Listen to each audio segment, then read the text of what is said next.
Recording studio Sahebpur Kamal.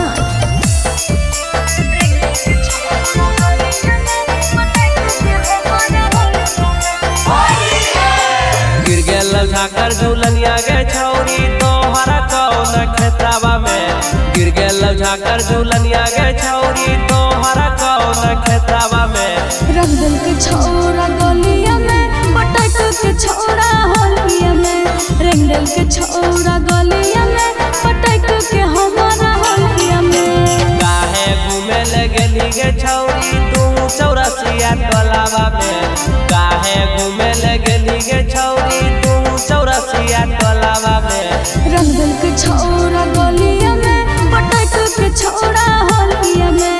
रंगल के छोरा गलिया में पटक के हमारा होलिया में। पटक के छोरा होलिया में। पटक के छोरा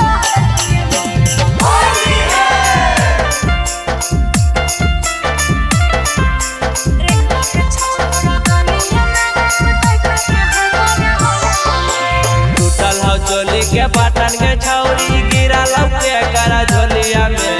टूटल हौ चोली के बटन के छौरी गिरा लौके करा झोलिया में। मिसल के जौवन कोलिया में पटक के छोरा होलिया में। मिसल के जौवन कोलिया में पटक के छोरा होलिया में। चटे फागुन में चूसल कौ के छौरी तोहरा होठा ललिया के। चटे फागुन में चूसल कौ के छौरी तोहरा होठा ललिया के। रंगल के छोरा गलिया में पटक के छोरा होलिया में। रंगल के छोरा गलिया में पटक के हमारा होलिया में। पटक के छोरा होलिया में। पटक के छोरा होलिया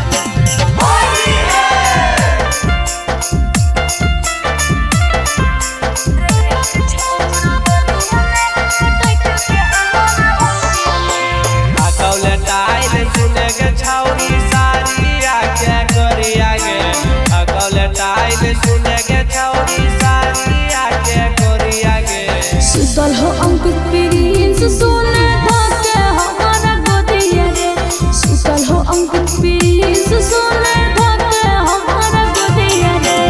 अकौले टाइल सुने गे छौरी सारिया के कोरिया गे। अकौले टाइल सुने गे छौरी सारिया के कोरिया गे। सुतल हो अंकित प्रिंस